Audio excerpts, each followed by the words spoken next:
देखिए soil consistency, जो tillage activity है ना उससे रिलेटेड है ये सॉइल कंसिस्टेंसी। इसका और वैसे कोई यूज़ नहीं है, लेकिन सॉइल कंसिस्टेंसी का बस एक ही यूज़ है, वो है टिलेज से रिलेटेड।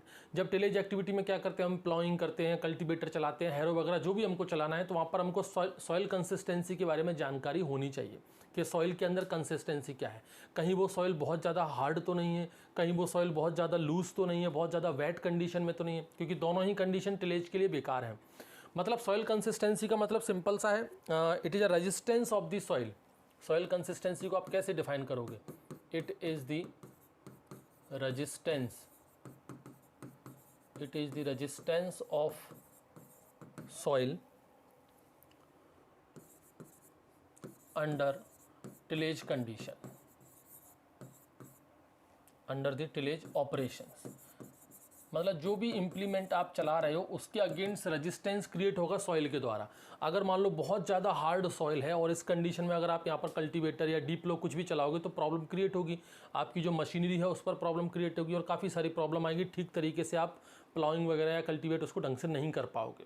ठीक है, तो वो आपको पता होना चाहिए कि बहुत ज़्यादा ड्राई तो नहीं है, दूसरा बहुत ज़्यादा यहाँ पर गीली तो नहीं है, बहुत ज़्यादा वेट कंडीशन में तो नहीं, क्योंकि इस कंडीशन में अगर आप टिलेज एक्टिविटी करते हो तो भी प्रॉब्लम आने वाली है।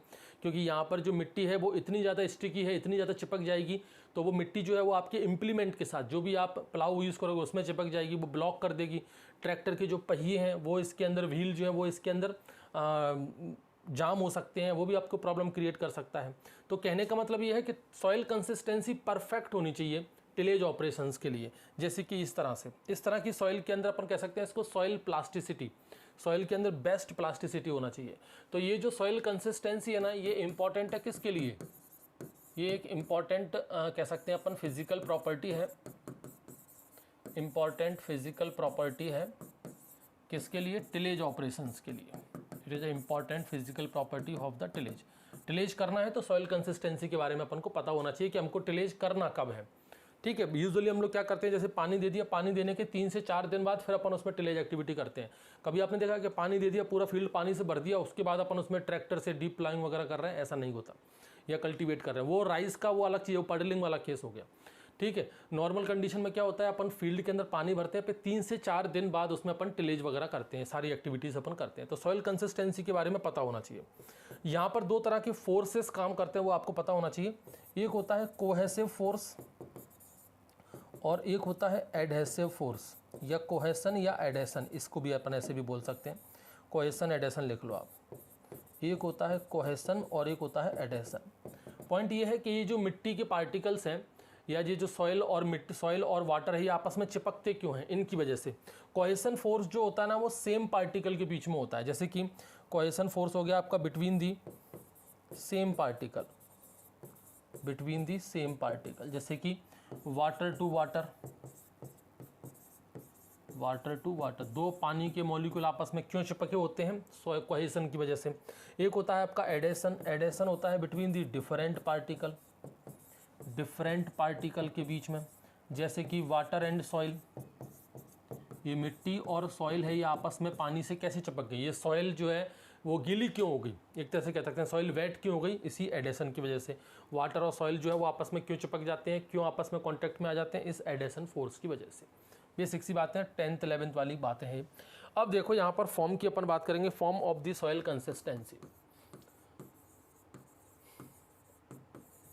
Form of the soil consistency क्या होता है? देखो, 2-3 कंडीशन यहाँ पर बनेंगी। एक तो आप देखो कि सॉइल जो है वो बहुत ज़्यादा ड्राई तो नहीं है, मतलब हार्ड कंसिस्टेंसी तो नहीं है, या फिर वहाँ पर ड्राई कंसिस्टेंसी तो नहीं है। ये हार्ड कंसिस्टेंसी, ड्राई कंसिस्टेंसी का मतलब मिट्टी जो है उसको आप उंगलियों के बीच में दबा कर देखो, क्या वो आपकी उंगलियों से चिपक रही है? अगर वो नॉन स्टिकी नेचर की है तो वो समझ जाओ कैसी आपकी हार्ड और ड्राई कंसिस्टेंसी हो गई। ठीक है, अगर मान लो एक होता है आपका, यहाँ पर देख लो, जो सॉइल है वो आपका सॉफ्ट तो नहीं है, सॉफ्ट, या फिर बोल सकते हैं इसको अपन क्या, फ्रीएबल, फ्रीएबल कंसिस्टेंसी तो नहीं है। तो सॉफ्ट या फ्लेबल कंसिस्टेंसी ये कब होगी? अगर मान लो वो स्लाइटली स्टिक है, हल्की हल्की चिपक रही है, तो वो फ्लेबल होगी। इस तरह की जो सॉइल है वो, इस तरह की जो है वो किस में देखी जाती है? वेट सॉइल के अंदर, सॉरी वेट नहीं, मॉइस्ट सॉइल के अंदर, किस में देखी जाती है? मॉइस्ट सॉइल के अंदर। एक है आपका अगर बहुत ज़्यादा स्टिकी है तो उसको बोलेंगे अपन क्या? Wait soil. ये इस तरह की जो सॉइल स्टिकी, अगर मान लो बहुत ज़्यादा स्टिकी है, पूरी तरह से अगर आप मिट्टी को दबाओगे तो वो आपके उंगलियों में चिपक जाए, तो बहुत ज़्यादा स्टिकी नेचर जब होगा तो उसको कहेंगे अपन वेट सॉइल। इस तरह के इसको बोलते हैं अपन स्टिकी कंसिस्टेंसी। इसको और क्या बोल सकते हैं अपन? Sticky consistency. तो इस तरह से अलग अलग प्रकार की होती हैं। एक होती है hard consistency, soft consistency, sticky consistency. तो वो इन चीज़ों पर अपन डिसाइड कर सकते हैं। ठीक, अब सबसे इंपॉर्टेंट आ जाओ अपना सॉइल प्लास्टिसिटी। सॉइल प्लास्टिसिटी क्या है? देखिए, ये मान लो सॉइल है, ठीक है। इस सॉइल के अंदर कितना मॉइस्चर कंटेंट हो, ध्यान से सुनना, बड़ा सिंपल सा है। इस सॉइल के अंदर कितना मॉइस्चर कंटेंट हो कि इस सॉइल के ऊपर प्रेशर अप्लाई करने पर, इसे एक शेप में कन्वर्ट करने पर किसी तरह की कोई क्रैकिंग ना आए। समझ रहे हो?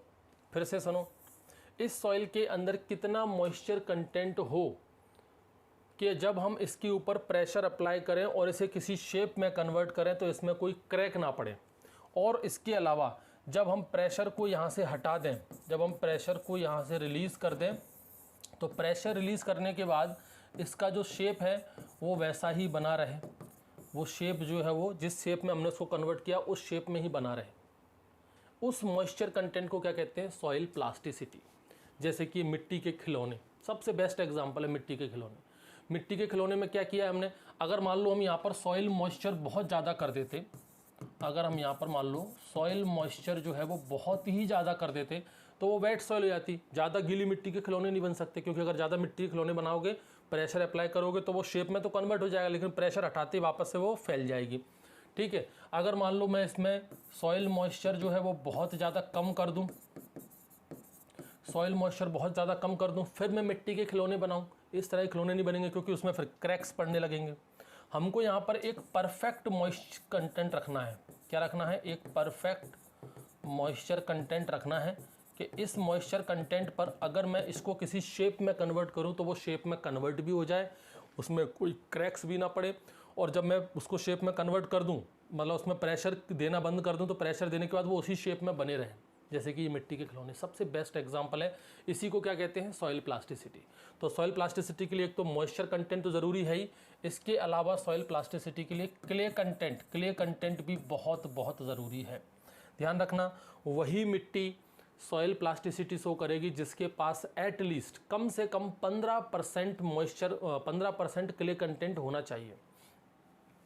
यानी कि soil having at least 15% clay content, यानी कि अगर 15% से कम हुआ, अगर क्ले का कंटेंट किसी भी सॉइल के अंदर 15% से कम होता है किसी भी सॉइल के अंदर, तो उस सॉइल के अंदर सॉइल प्लास्टिसिटी नहीं हो सकती। मतलब आप ये खिलौने नहीं बना सकते। अगर आपको मिट्टी के खिलौने बनाने हैं या आपको इस तरह की एक्टिविटी चाहिए, सॉइल प्लास्टिसिटी अपन को चाहिए कि उस मॉइस्चर कंटेंट पर हम कोई प्रेशर अप्लाई करें, उसे कोई शेप में कन्वर्ट करें तो उसमें क्रैक्स ना कन्वर्ट हो, उसके लिए कम से कम एटलीस्ट उसके अंदर 15% क्ले होने चाहिए। आप अगर मान लो ऐसा सोचते हो कि भाई मेरे पास सैंडी सॉइल है, तो सैंडी सॉइल के अंदर प्लास्टिसिटी आप भूल जाइए। कि अभी आपने देखा है रेतीली मिट्टी के खिलौने बने हो? खिलौने हमेशा किसके बनते हैं? क्ले सॉइल के बनते हैं, क्योंकि इसमें क्ले कंटेंट ज़्यादा हो। जितना ज़्यादा क्ले कंटेंट होगा उतनी ज़्यादा उसके अंदर सॉइल प्लास्टिसिटी होगी। ठीक है, तो रेतीली मिट्टी जो होती है, सैंडी सॉइल जो होती है, इसके अंदर क्ले कंटेंट क्या होता है? बहुत कम होता है, इसलिए ये प्लास्टिसिटी शो नहीं करते, इनके अंदर प्लास्टिसिटी नहीं होती है। बात समझ में आई? यही होता है सॉइल प्लास्टिसिटी। तो सॉइल प्लास्टिसिटी क्या है? Soil can be molded in any desirable shape which is retained even after the applied pressure is removed. और देखो यहाँ पर, एक मिनट,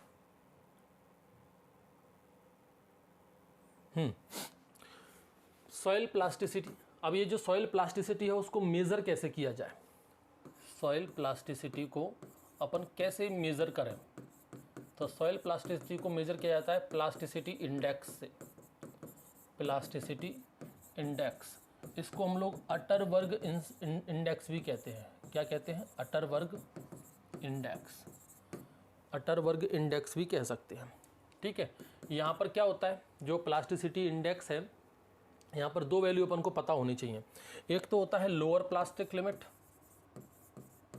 एक होती है लोअर प्लास्टिक लिमिट। ये क्या चीज़ होती है? लोअर प्लास्टिक लिमिट मतलब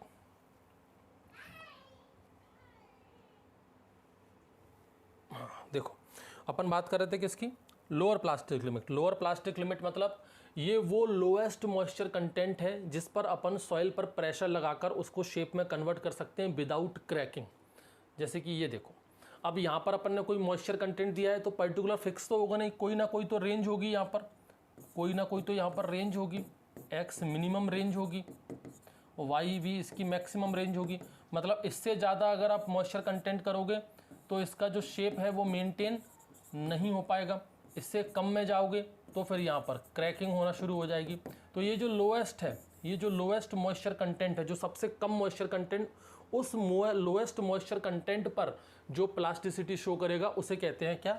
लोएस्ट क्या कहते हैं? Lower plastic limit. मतलब ये क्या है आपका? Lowest moisture content eight which soil can be deformed without cracking, और ये जो मॉइस्चर कंटेंट है ना, यही सबसे बेस्ट माना जाता है टिलेज ऑपरेशंस के लिए। It is the best for the tillage operations. ठीक है, टिलेज ऑपरेशंस के लिए ये सबसे बेस्ट माना जाता है, ये भी आप याद रखना। कौन सा? Lower plastic limit. एक होता है आपका अपर प्लास्टिक लिमिट, अपर प्लास्टिक लिमिट। इसी को हम लोग लिक्विड लिमिट भी कहते हैं। क्या कहते हैं इसको? Liquid limit. ये वो मैक्सिमम कंसंट्रेशन है, सॉरी कंसंट्रेशन कहाँ से आ गया, मैक्सिमम सॉइल मॉइस्चर है जहाँ पर सॉइल जो है वो बहना शुरू कर देती है पानी की तरह। सॉइल जो है, सॉइल कह सकते हैं अपन, यहाँ पर क्या टर्म यूज़ किया जाए अपन, सॉइल कीजेस टू बी प्लास्टिक, या कह सकते हैं सॉइल का जो प्लास्टिसिटी है वो पूरी तरह से डिक्रीज हो सकती है, या फिर कह सकते हैं soil flow like the semi soiled water. ये मैंने अपनी लैंग्वेज में लिखा है समझने के लिए। ये वो मॉइस्चर कंटेंट है जहाँ पर सॉइल जो पानी की तरह फ्लो होने लगेगी। ठीक है, ये वाला मैक्सिमम कंटेंट कि यहाँ पर अगर अपन पहुँच जाएँ, ये मैक्सिमम, इससे ऊपर अपन निकल जाए तो क्या होगा?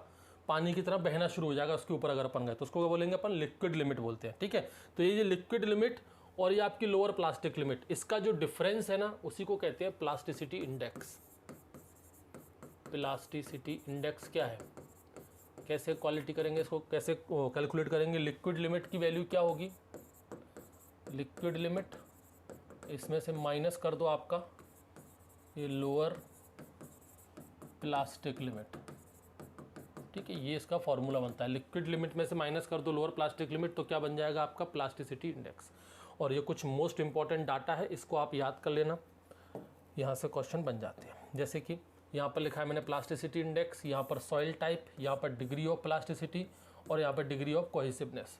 जैसे कि मान लो प्लास्टिसिटी इंडेक्स 0 है। प्लास्टिसिटी इंडेक्स 0 का मतलब क्या हो गया? उसके अंदर कोई प्लास्टिसिटी नहीं है। कोई प्लास्टिसिटी नहीं मतलब ऐसी सॉइल कौन सी हो सकती है? सैंडी सॉइल हो सकती है। सैंडी सॉइल से आप कभी खिलौने नहीं बना सकते। सैंडी सॉइल में आप कुछ उसके शेप को चेंज नहीं कर सकते। मतलब 0 है, मतलब वो कैसी है? नॉन प्लास्टिक है, मतलब उसके अंदर कोई भी कोहेसिव वगैरह फोर्स नहीं है। अगर मान लो 7 से कम है तो वो सिल्टी सॉइल होगी, लोअर प्लास्टिक कहलाएगी, पार्टली कोहेसिव होगी। 7 to 77 है तो सिल्टी क्ले है, मीडियम प्लास्टिक और कोहेसिव। ये इंपॉर्टेंट है। क्ले सॉइल की प्लास्टिसिटी इंडेक्स 17 से ज़्यादा होती है। ठीक है, ये बहुत ज़्यादा हाईली प्लास्टिक होती है और कोहेसिव भी होती है। समझ में आ गया? ये कौन सा इक्विपमेंट है? पेनिट्रोमीटर। क्या बोलते हैं इसको? पेनिट्रोमीटर। ये इक्विपमेंट का नाम क्या है? पेनिट्रोमीटर। क्या होता है भाई इससे? पेनिट्रोमीटर का क्या यूज़ है? पेनिट्रोमीटर का होता है resistance of the soil to penetration.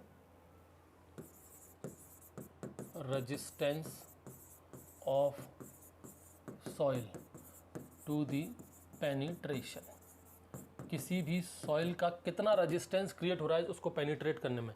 ये बेसिकली टिलेज पर्पस के लिए बहुत ज़्यादा इंपॉर्टेंस है। जैसे कि मान लो आपको टिलेज एक्टिविटी करनी है, तो आपको देखना है पहले तो ये चेक कर लो कि रेजिस्टेंस कितना क्रिएट कर रही है। हो सकता है ये सॉइल बहुत ज़्यादा हार्ड तो नहीं है, पता चला हमारा जो डीजल हमारा यूज़ हो रहा है ट्रैक्टर में उससे भी ज़्यादा हमारा डीजल हमारा फ्यूल यूज़ हो जाए, क्योंकि जितना ज़्यादा रेजिस्टेंस क्रिएट होगा उतना ज़्यादा पावर ट्रैक्टर को लगानी पड़ेगी, उतना ज़्यादा हमारे टिलेज पर बहुत ज़्यादा प्रेशर क्रिएट होगा उसको टिलेजिंग एक्टिविटी उसको सॉइल को पलटने में। ठीक है, तो वहाँ पर अपन चेक कर सकते हैं इस इंस्ट्रूमेंट से। ठीक है, यहाँ पर कुछ नहीं करना अपन को, बस मिट्टी का सैंपल रख दो, ये उसको पेनिट्रेट करेगा तो यहाँ पर बता देगा कितना पेनिट्रेशन, कितना रेजिस्टेंस वो क्रिएट कर रहा है। इस इक्विपमेंट को क्या कहते हैं? Penetrometer, IMP। ठीक है भाई, यही है सॉइल कंसिस्टेंसी जो मैंने आपको बताया। इतनी सारी चीज़ें आपको याद रखनी है। यहाँ से बाहर क्वेश्चन मोस्टली, क्योंकि क्वेश्चन अब बनते नहीं है, ये जो भी क्वेश्चन बनेंगे वो सब यहीं से बन जाएंगे पूरे आपके। ठीक है भाई, थैंक यू।